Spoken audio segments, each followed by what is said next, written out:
Senator Tillis, thank you for taking a few moments. You were in the room when the president addressed the forum. Your impressions of what he had to say? Yeah, in this conference, it's about national security, economic strategy. I'm not sure that we sent the right message for this crowd. I think that a lot of people are concerned with the U.S. commitment to NATO. They should all know it's very strong, and that we appreciate the member nations of NATO who came to our aid in Afghanistan. And it's not lost on me the lives that were lost to defend us, to defend our great country. In fact, it's the only time in the history of the NATO alliance. So I think that we have a historical proof that our NATO allies are ready to back up the United States. It was sort of a suggestion that maybe they weren't, but they've done it. We need to. It was striking that the president seemed to say, or didn't seem to say, he said, NATO's never done anything for us. Yeah. Most remember 9/11. The thing that's remarkable, I've been the Republican leader of the Senate NATO Observer Group since 2018. It was remarkable to see how they came behind us quickly, without question, in Afghanistan.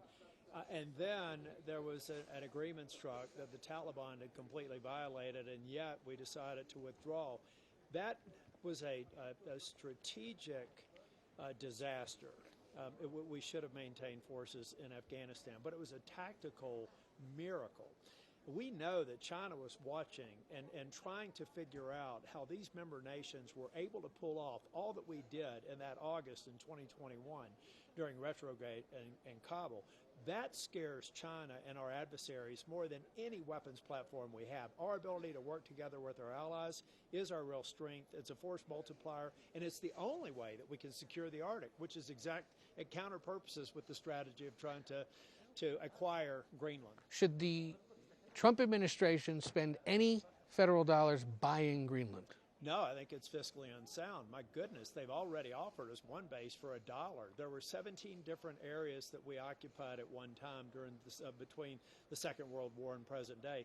They've provided and offered us unfettered access. If we want to build bases and infrastructure, Greenland has 2 red lights, right? There are 17 different urban centers, which are anywhere from Nuuk, which is about 25,000, to these smaller urban centers, about 4,000 or 5,000. They're not an infrastructure that could actually even absorb anything without a significant investment by the United States. That could be driven by minerals extraction. It could be driven by our national security strategy. But a comprehensive and sustainable strategy for projecting power and protecting the Arctic can only come through a coordinated NATO effort.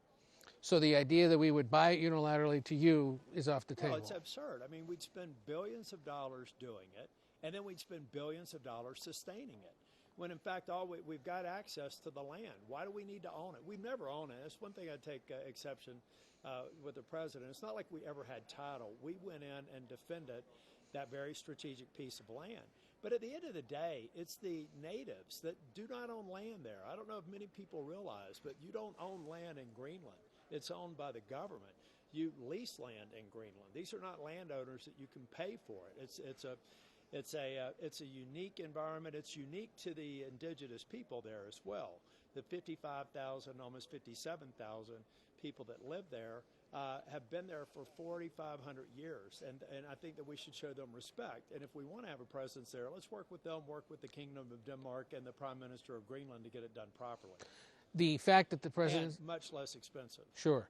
The fact that the president says U.S. military involvement in taking Greenland is off the table, does that ease your concerns about all this? Because it was never on the table. I mean, that's a false concession.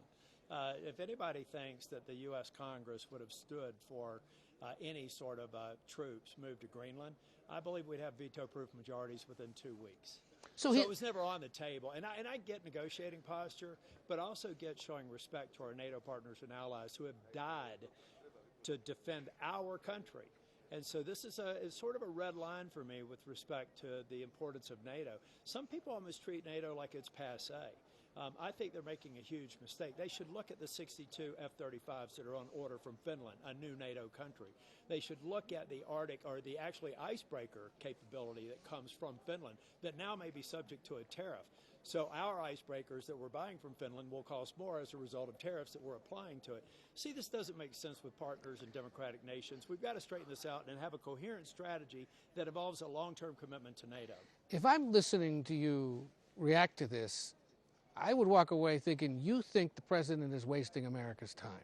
Well, I think we're wasting America's dollars. And I think we're also burning down goodwill with countries who have been committed to the West, committed to a democratic world order, committed to fighting Russia, committed to eliminating China's ability to insert themselves in any sort of sensitive communications infrastructure, for example. You remember the Huawei arguments long ago. I mean, Europe is generally the one, I think the primary reason we're here, and I'll give the president credit for it, is that they underperformed in investing in NATO over 20 years to the tune of $2 trillion. Mm-hmm.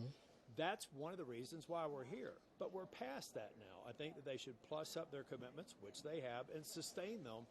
But if the thing that we have that no other nation on earth has is the force multiplier of 32 nations that train together, they're interoperable, we have similar weapons platforms. That's never existed in the history of mankind, and it is why most of the Western world is democratic and safe.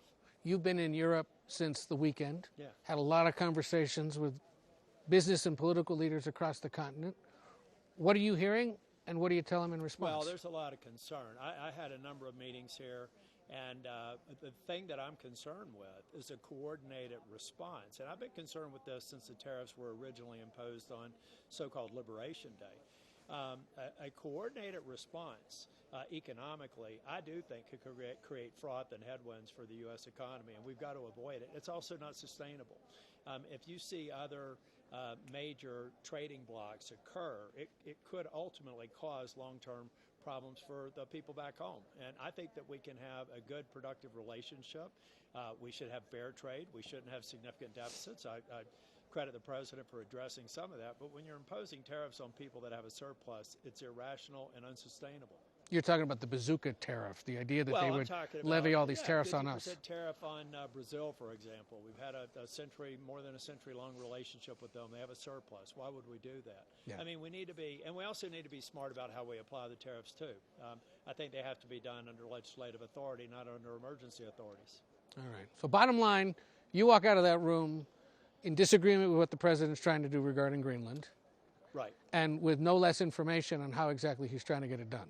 That's correct. And look, the numbers, there's no question that it's going to be a more expensive option to achieve the same purpose without all the drama.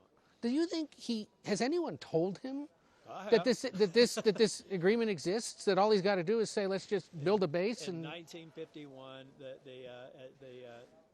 the Prime Minister of Denmark, the Prime Minister of Greenland said that they'd be willing to modernize that agreement to provide the kind of access that we need. We already have it under the 51 agreement. So that's what I mean. This is drama or a false crisis. There's a way to achieve what the president rightfully points out we need to achieve in the Arctic without any of this drama, without any of this discord, and without any of the threat to the long-term stability and reliability of the NATO alliance. And then my final question, because you brought this up earlier. You're trying to tell European allies, NATO allies, we're with you, we believe in you, we support you. He, however, has the bully pulpit and is saying what he's saying. I got to imagine when they hear you say what you're saying and what he's saying, they tell you they're pretty darn frustrated. Oh, they're very frustrated, they're very concerned. And they're looking at, I've tried to explain to all of them that I don't think the worst-case scenario that they're considering will occur, but they need to prepare for all scenarios. I mean, our mutual defense is important. Look, every time we have withdrawn, bad things have happened. The Second World War being probably the most massive, notable example. The United States is expected to be the world's democratic leader. We cannot withdraw. We can expect Europe to be on the tip of the spear with respect to any immediate threat to Europe, but we have to help them, because I know very well that if we were threatened on these shores, they'd help us. All right. Senator, thank you for taking the time. Thank you. Safe travels home.